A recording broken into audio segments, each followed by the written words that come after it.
Di dalam mengelola negara, pilihlah manusia yang mempunyai new mind terhadap masa kini dan masa depan. Kalau perlu dipertanyakan kepada siapa saja yang bercita-cita ingin mengelola negara ini pada saat ini dan ke depannya. Pertanyaannya sederhana, apakah sekarang dunia masuk ke resesi atau decoupling? Nah, bisa nggak dia jawab? Faham nggak dia? Rinci nggak jawabannya, memandang dan memberikan solusi kekinian? Kita bantu deh memberi gambaran sekilas agar pemimpin tersebut bisa menjawab. Resesi itu menghitungnya dari hal yang umum, pertumbuhan ekonomi negatif. Kebanyakan ekonomi negatif terjadi karena faktor eksternal, di mana pemerintah yang pola pikirnya sederhana tidak pernah siap dengan keterkejutan. Namun, kalau decoupling itu perubahan fundamental dalam parameter ekonomi makro dan dalam kehidupan manusia. Dan entah bagaimana sejak 6 bulan yang lalu saya mengatakan sekarang decoupling. Bahkan sebelum COVID dan resesi saya sudah mengatakan sekarang decoupling. Ada kok rekam jejaknya saya mengatakan hal tersebut.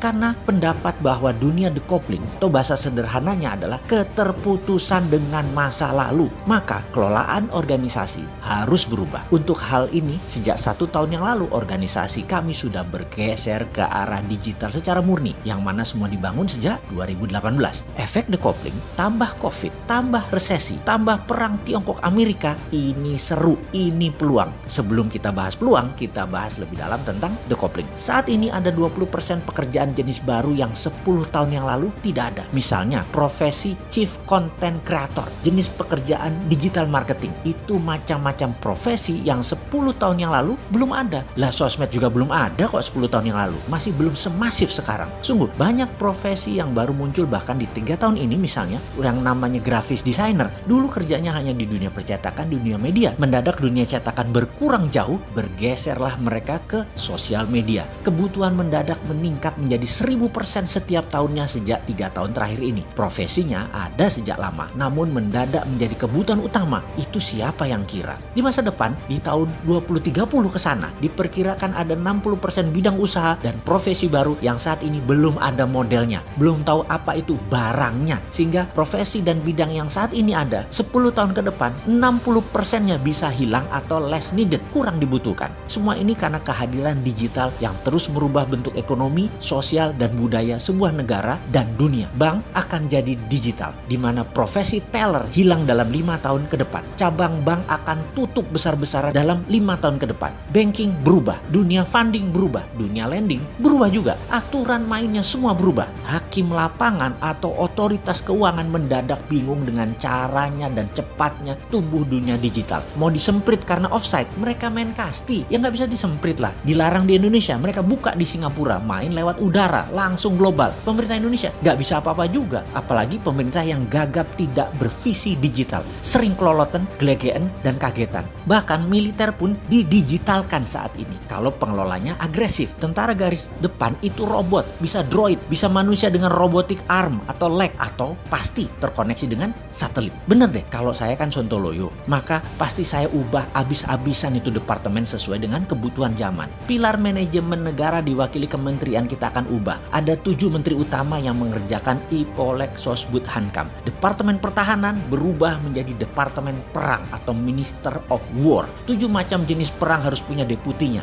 Military warfare, digital data informational warfare, economic warfare, biological warfare, dan lain sebagainya. Juga untuk Indonesia mendapatkan pemimpin terbaik, juga rapih tata kelola negaranya. Akan ada lagi yang namanya Dewan Pertimbangan Agung atau DPA. DPA adalah wakil dari para pemangku adat, ulama, dan trah Kasultanan Keraton Nusantara. Kemudian juga akan hadir lagi fraksi TNI, Polri, dan ASN masuk DPR kembali, di mana suara di Komisi TNI, Polri, dan ASN masing-masing 5%. Semua wakil rakyat dari TNI, Polri, dan ASN adalah pejabat yang masih aktif yang bisa dipergilirkan setiap 1, 2, 3 tahun tergantung pimpinan mereka. Dalam pemilihan presiden, suara rakyat adalah 80%, suara DPR 10%, suara DPA 5%, suara MPR MPR 5%. DPR, MPR, DPA menyetujui GBHN garis besar haluan negara 100 tahun Indonesia, di mana setiap pemerintahan yang menjabat harus mempunyai cara untuk mencapai target tersebut atau nation interest tersebut. Misalnya, GBHN Indonesia Emas 100 tahun merdeka, yaitu di tahun 2045, yaitu 25 tahun dari sekarang. Indonesia memiliki kekuatan pendidikan nomor 3 besar, ekonomi nomor 2 besar dunia, teknologi 3 besar dunia, sistem kesehatan 3 besar dunia, kendali pangan nomor 1 terbesar di dunia, pertahanan keamanan nomor 3 terbesar di dunia, kendali informasi nomor 3 besar dunia, kendali sistem keuangan 3 besar dunia, kendali energi terbarukan dan baterai nomor 1 di dunia. Lalu dalam 75 tahun kemudian, hingga tahun 2120, Indonesia kendalikan sepertiga dunia secara pengaruh di bidang budaya, kesenian, keuangan, teknologi, kesehatan, informasi, dan menjadi pemimpin dalam mengeksplor kehidupan manusia di Mars. Mars menjadi the next frontier, di mana mineral tambang adalah sumber yang dapat membuat bumi menjadi bertahan dalam jangka panjang. Jarak 8 bulan saat ini perjalanan dari bumi ke Mars hanya 3 hari dalam teknologi yang dipimpin Indonesia di tahun 2120. Saat itu tambang mineral Mars mayoritasnya adalah milik Indonesia.